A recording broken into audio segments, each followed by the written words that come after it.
bertemu lagi dalam channel Cikgu Sev Tutorial. Hari ini saya akan membincangkan penentuan keseimbangan pasaran persaingan sempurna dalam jangka panjang.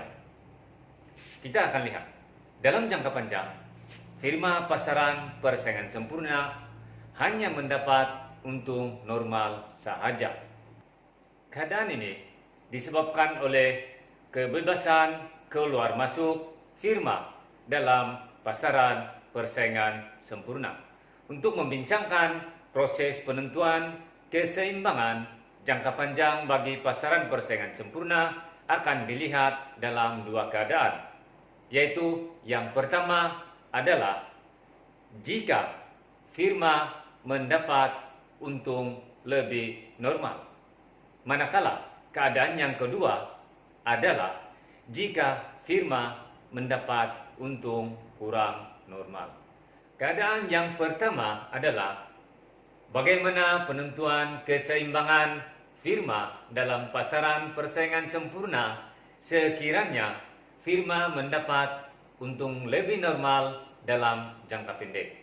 Dalam jangka pendek, sekiranya firma mendapat untung lebih normal, ini akan menarik kemasukan firma-firma baru dalam industri.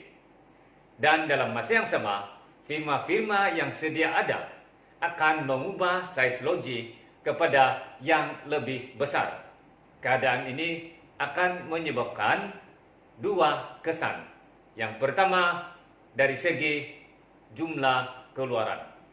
Apabila banyak firma dalam industri dan firma sedia ada menambah size logi, maka jumlah keluaran akan bertambah. Dan kesannya, harga akan menurun. Kesan yang kedua adalah permintaan terhadap faktor-faktor pengeluaran akan meningkat. Maka harga faktor-faktor pengeluaran turut meningkat. Dan ini akan menyebabkan kos pengeluaran firma akan meningkat. Keadaan ini dapat diterangkan dengan lebih jelas melalui keluh. Kita akan lihat keluh di sini. DD adalah keluh permintaan dan SS0 adalah keluh penawaran, dan keseimbangan berlaku pada titik I0 ketika ini harga adalah P0 dan kuantiti keluaran adalah Q0. Ketika ini firma menggunakan size logi SEC0 dengan cost shoot adalah SMC0 dan kuantiti keluaran firma adalah pada Q0. Dan kalau kita lihat cost purata firma, dia adalah pada titik C. Ini menunjukkan firma memperoleh untung lebih normal dalam jangka pendek. Ini adalah kawasan untung lebih normal. Keadaan ini akan menarik kemasukan firma baru dalam pasaran. Maka kesannya keluh penawaran beralih ke kanan. Kita akan lihat melalui keluh. Apabila keluh penawaran beralih ke kanan dari SS0 kepada SS1, SS0 kepada SS1, maka titik keseimbangan beralih daripada I0 kepada I1. Kesannya, harga menurun daripada P0 kepada P1. Harga menurun dari P0 kepada P1. Dan kuantiti keluaran meningkat daripada Q0 kepada Q1.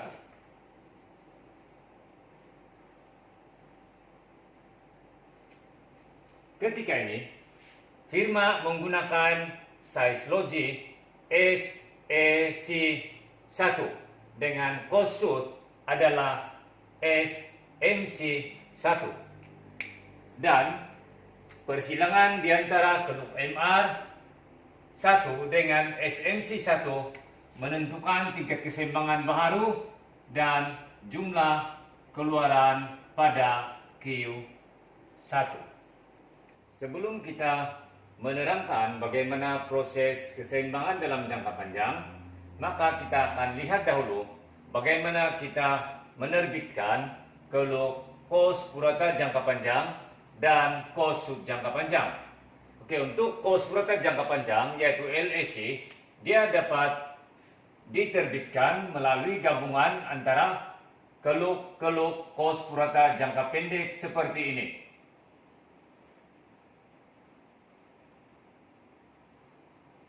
Oke, ini adalah keluk kos purata jangka panjang LAC. Oke, manakala ini adalah kos sud jangka panjang LMC. Dalam jangka panjang, firma akan menggunakan keluk kos purata jangka panjang yaitu LAC.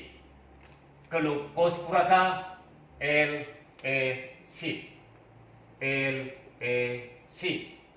Manakala kos sud jangka panjang adalah LMC.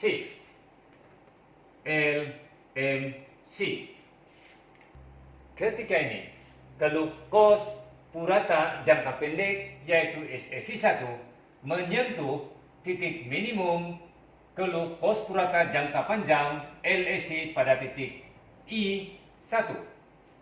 Ini menunjukkan jumlah hasil. Jumlah hasil bagi firma adalah O P1 I1 Q1.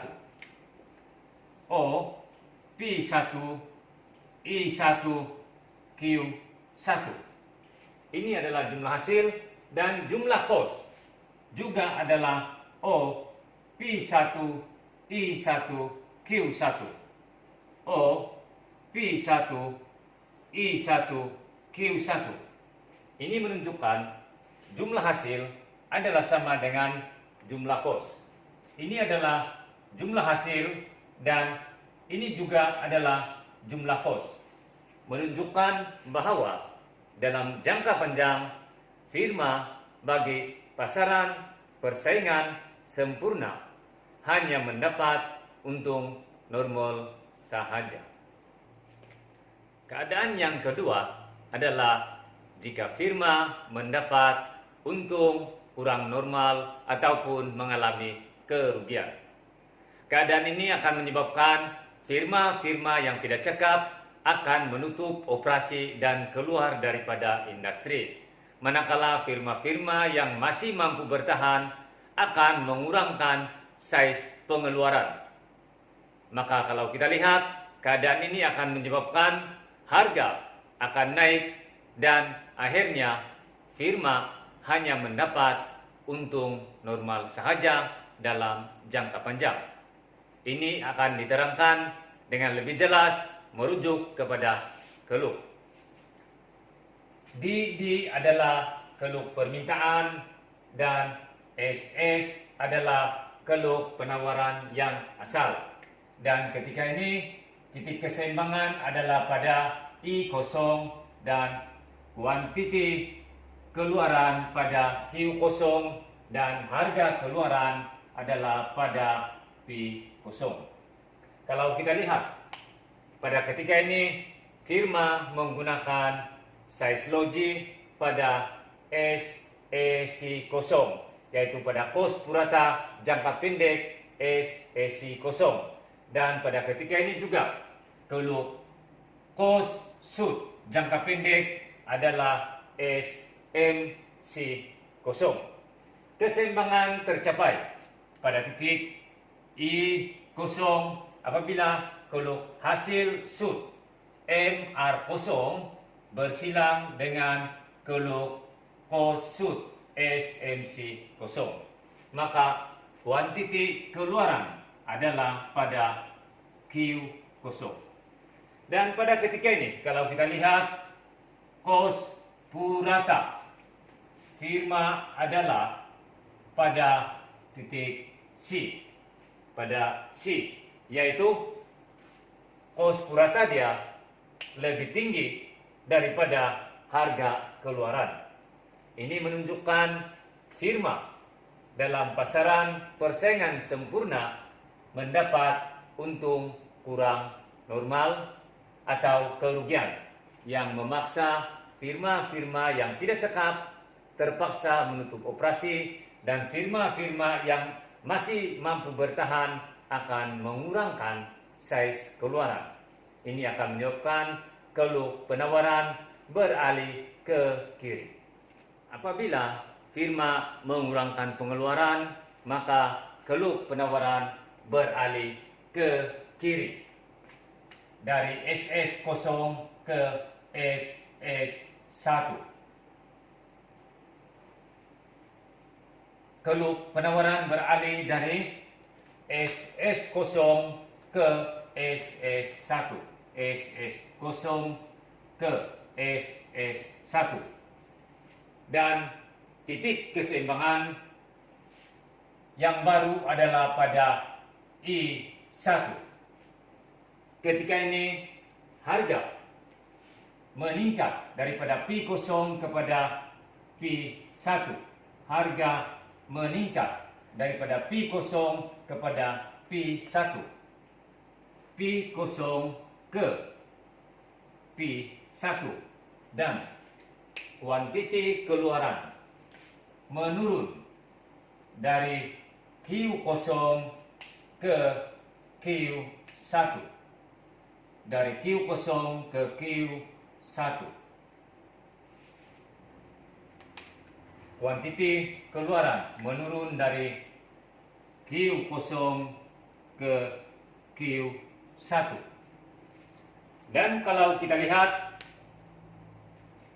firma akan menggunakan size logik yang lebih kecil, yaitu SEC1.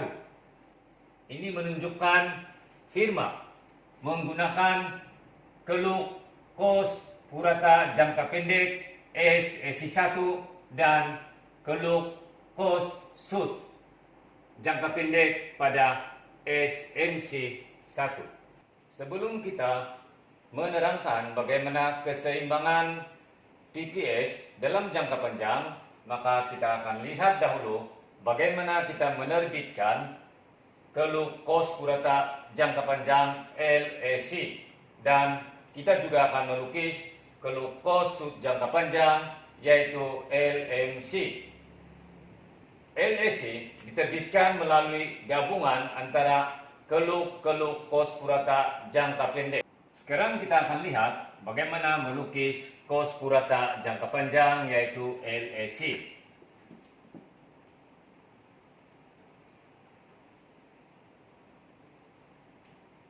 Ini adalah keluk LEC, yaitu gabungan di antara SEC1 dan SEC0.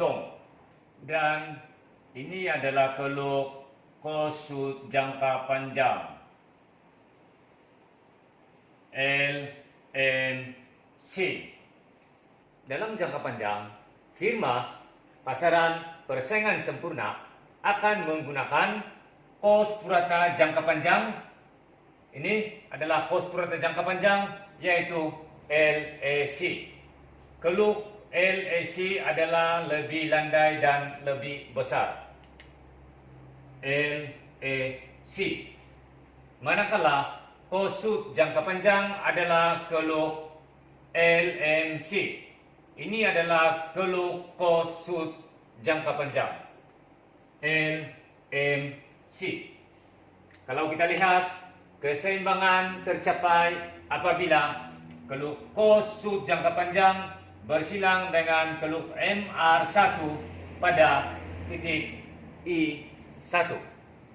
Maka ketika ini kuantiti keluaran adalah pada Q1, menunjukkan jumlah pengeluaran atau jumlah kuantiti keluaran dalam pasaran berkurangan.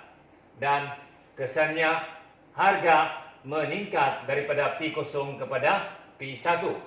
Kalau kita lihat jumlah hasil firma adalah O P1 I1 Q1. Sekali lagi, O P1 I1 Q1. O P1 I1 Q1. Itu adalah jumlah hasil. Manakala jumlah kos pula adalah O P1 I1 Q1. Menunjukkan jumlah hasil dan jumlah kos adalah sama, yaitu O P1 I1 Q1. O P1 I1 Q1. Keadaan ini menunjukkan bahwa dalam jangka panjang, firma pasaran persaingan sempurna hanya mendapat untung normal sahaja. Jadi kalau kita rumuskan kepada kedua-dua keadaan ini, menunjukkan bahwa dalam jangka panjang, firma pasaran persaingan sempurna hanya mendapat untung normal sahaja akibat daripada kebebasan keluar masuk. Oleh itu, sekian sahaja pertemuan pada kali ini, dan bertemu semula pada perbincangan atau tutorial yang akan datang. Sekian dan terima kasih.